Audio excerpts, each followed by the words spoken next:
Hello mga kabibig! Welcome back sa ring bagong YouTube channel. Ito ang pinakamaingay ng YouTuber sa lahat ng YouTube. Ako si Kabibig, maglabag-labag na tao with evidence. So eto na kabibig, pinitik ni Sandro Marcos si Pulong Duterte. Parang sinampal ba ni Sandro Marcos si Pulong Duterte? Oy, Pulong, wake up! Pug! Ano mga kabibig ba? Kasi si Pulong nagsalita tungkol sa ang pagka-elect or bagong House Speaker na si Boji D. Sabi ni Sandro Marcos, "Nako, itrabida ka. Ilabos mo ang resibo mo sa 51 billion flood control project." Hala. Kasi ang statement ni Congressman Pulong Duterte para yatang naanghangan si tawag dito, Sandro Marcos. Sandro, bakit masakit ba?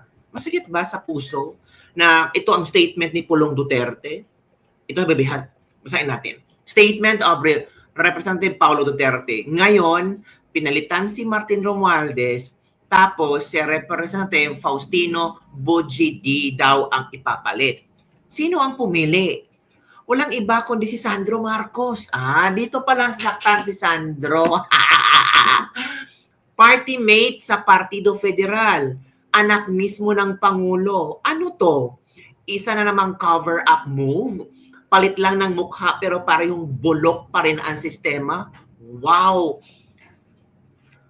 Paulo Duterte speaking the truth. Diba? Mr. President, ano ba to? Kung seryoso ka talaga laban sa korupsyon, bakit hindi ka mag-file agad ng kaso laban sa mga tiwaling mambabatas? Tama. Hindi matatapos ang korupsyon sa iyak-iyak at bulahan lang. Patunayan naman natin, hindi lang ito puro salita. Uy, tama si Pulong mga kabibig, ha? At huwag naman nating sabihin sa halos 4 na taong bilang Pangulo, wala ka naman lang alam sa korupsyon sa Kongreso. Alzheimer's yan. Uy, akin yun lang yung komento ko lang yun. Kasi pag wala kang alam sa mga nangyayari sa mga lugar mo, sa Kongreso, amnesia. Nandyan mismo ang anak mo bilang majority leader. Tama si Pulong. Di ba kami, Beg? Hindi ba siya nagsumbong sa'yo? Huwag nyo namang ipalabas na lahat ng kalokohan, wala kang narinig at wala kang nakita. I call on the DPWH to come out with a comprehensive list of projects in all districts nang magkaalaman na. Tama na ang panloloko. Tigilan na ang palabas. Kung gusto nyong respetuhin pa kayo ng tao, harap-harapan yung labanan ang korupsyon.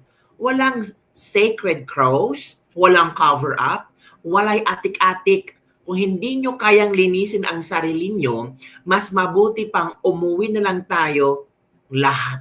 Yun ha. Dito pala nasaktan si Sandro Marcos, mga kabibig. Iba din si Pulong ha, tirada ko. Tama din naman si Pulong, no? Kasi si BBM, parang feeling innocent. Innocent na, hindi ko alam na may corruption na palang nangyayari. Grabe na palang corruption sa Kongreso. Wow, ang anak mo tama si Pulong, ang anak mo bilang majority leader hindi yan nagbabalita sa'yo. Kung talagang you are aiming for a government that is for transparency and accountability, of course, susuportahan ka ng anak mo si Sandro Marcos, pero Sandro Marcos don't know about all these things? Diba? So, saan ba ang loyalty ni Sandro Marcos? Kay BBM or kay Martin Romualdez? Nasabi ni at wag naman nating sabihin na halos 4 na taon wala kang alam sa corruption dyan. Nandyan mismo ang anak mo bilang majority leader. Tama. Tumpak talaga ang mga sinasabi ni Pulong Duterte. Kaya, parang nasaktan si Sandro, sinupalpal niya si Pulong. Pulong, before ka mag-react ng ganyan na ako ang magpili, ipakita mo muna yung resibo mo sa 51 billion flood control. Excuse me, Sandro, handang-handa si Pulong na isampal din sa'yo ang mga resibo, ang tawag dito, sa 51 billion flood control project sa Davao City. Ang tanong, kung ikaw ay sasampalin ni Pulong sa mga resibo sa kanyang 51 billion project, ikaw ba ay meron kang ding resibong isasampal ni Pulong na meron talaga kang nagawang proyekto sa inyong distrito. Baka puro lang tayo kyaw-kyaw, pangbobodol, masarap na mananalita, pero hanggang tip of the tongue lang. Tapos wala kang maipanghambog na ginawa mong proyekto. Oh. Ba't ka nasaktan kung sabihin ni Pulong na ikaw ang pumili? O di ba? Safe na safe. O, ito ang sagot ni Sandro Marcos, mga kabibig. Naku, si Sandro. Para yatang nagalit si Sandro, mga kabibig. So, ito ang sagot ni Representative Sandro Marcos hinggil sa statement ni Pulong na si Sandro daw kuno ang namili. Ito kabibig, makinig tayo kay Sandro ha. Mataas-taas itong interview. Okay, listen. A good one to face the media and update you all as to the goings on of the House. I think it's no secret as to what's transpired. The vote for the speakership is currently ongoing. Sabi ng iba ba, bakit kailangan mag-English? Nababasa ko lang sa mga comment ba, ba't kailangan mag-English? Mag-Tagalog na lang para yung mga kagaya natin na nasa laylayan na hindi makapag-aral or nakapag-aral ay maintindihan straight to the point. Pero alam niyo naman, Sandro Marcos, katulad ng kayong ama, ang sarap magsalita ng Ingles. Pero wala sa gawa. I just cast mine for Congressman Faustino Bojetti III being the lone nominee for Speaker of the House. Why Bojetti? Was Albi Benitez or Toby Chanco even chosen by Malacanang? First of all, it was not a matter of being chosen by Malacanang. Aside from that, Kung Toby said ayaw niya, and Kung Albi gave way for Kung Bojetti. How this works is, of course, it's a game of numbers, the magic number being 158. Kinausap at tinanong pa namin ang mga party leaders kung sino sa tingin nila ang pwede maging speaker kapalit ni Speaker Martin Romualdez. At ang pangalan na lumabas lagi ay ang pangalan po ni Congressman Bojetti. We are a collegiate body. The speaker is primus inter pares and he serves at the pleasure of the majority. So, noong lumabas po ang pangalan ni Congressman Bojetti, yan po ang na-nominate bilang Speaker of the House. Sabi ni Pulong Duterte, cover-up move na naman daw po ito. Kayo daw po yung pumili kay Bojetti. Ano po? What did he Sabi say? ni Pulong Duterte, cover-up move na naman daw po. Itong pag-resign ni Speaker, tapos kayo po pumili kay Bojetti. Naku ma'am, baka style niya yun nung anak siya ng Pangulo. Pero I can assure you that we are consultative with all the party leaders. Pwede mo silang tanungin. We met for plenty of weeks. Kung nagpakita sana si Kong Pulong dito sa trabaho at sa session, baka makikita din niya. But I'm sure he's busy looking for the 51 billion that was spent in his district. Busy si Congressman Pulong looking for the 51 billion. Ang sagot din mga tao, talaga ba na nag-quorum kayo? Bakit nung impeachment ni VP Sara nung pirmahan, ikaw ang unang pumirma? At yung ibang congressman, pumirma lang na hindi nag-quorum-quorum. Kaya nga naging unconstitutional eh. Naku, busy daw si Kong Pulong sa paghahanap ng mga resibo sa 51 billion flood control, sabi ni Sandro Marcos, mga kabibig. Naku, Sandro, kaya mo bang higitan si Pulong Duterte? Kaya mo bang harapin si Pulong Duterte? Hinahamon, Hinahamon ni Sandro si Pulong Duterte. Sandro, Pulong, kung sana nagpakita ka, nagtrabaho ka dito, kung nandito ka, sana alam mo ang mga pangyayari. Yan ang sabi ni Sandro. Matapang na si Sandro, mga kabibig. Kaya na niya si Pulong. Ito na. Ni President Marcos nung magkaroon ng change of leadership. Actually, hindi pa kami nag-usap. The last time sinamahan ko, nakita kami ni Pangulo was nagsama, humingi si Speaker Martin ng meeting kay Pangulo and dun nagbigay po siya ng kanyang resignation sa Pangulo bilang Speaker of the House. That's the last time when we saw each other. Opo sir, ano magiging bagong direksyon ng Kamara under new leadership? We'll have to wait what the new Speaker has to say. Sir, may basbas ni Presidente yung pagpupunin mo. Of course, the House appreciates that the incoming Speaker is supportive of the President's agenda and programs. Pero again, this is a co-equal branch of government which Malacanang respects, which the executive respects. So nasa Kong na po kung ano man ang gusto nila, kung sino man ang gusto nila being Sir, kailan yung sinabi niyo sinamahan niyo si Speaker? Malacanang? Nakita kami kahapon. And sir, kailan yung huling meeting niyo with the President? Kahapon. So, Mr. President, Boji D, What happened during- Kakasabi ko lang, ma'am. The Speaker asked for a meeting with the President and he gave his resignation and said that it was an honor to work with him and that he was stepping down to ensure the independence of the Independent Commission and so to protect the institution, for people not to say that he was using his influence to influence the ICI. May nag-review po ba si House Speaker Romualdez, what will happen to I'm Saldi sorry? ko? The President did not ask the House. No, he offered to step down. Sir, wala po ba, would you say na hindi naman nawala ng tiwala yung mga House members kay former Speaker Romualdez? He had the numbers. Simple lang yun. Kung nasa iyo yung numero, you have the speakership. He had the numbers. Sir, ano naman gagawin ng House leadership kay Congressman Saldi ko na iniuugnay din sa mga anomalya sa budget? I question. am gonna be the first one to tell you that he should come home and face any and all allegations against him. Will you force Sure. him to come home? Baka hanggang I don't know if that is something you can do as a body, but again, I think he should come home and face the allegations against him. Sir, did They're too severe and it's dragging the house in the mud. If not, would that be enough for him to face the ethics committee? It might be, yes. I mean, there's a precedent for it when Kong Arnie Teves did the same. Sir, did you try to convince Speaker not to step down? That's not for me to do. If he wants to step down, that's his choice. Kung ano ba yung ni Presidente nung makita niyo yung resignation ni Speaker Romualdez? It was one of respect.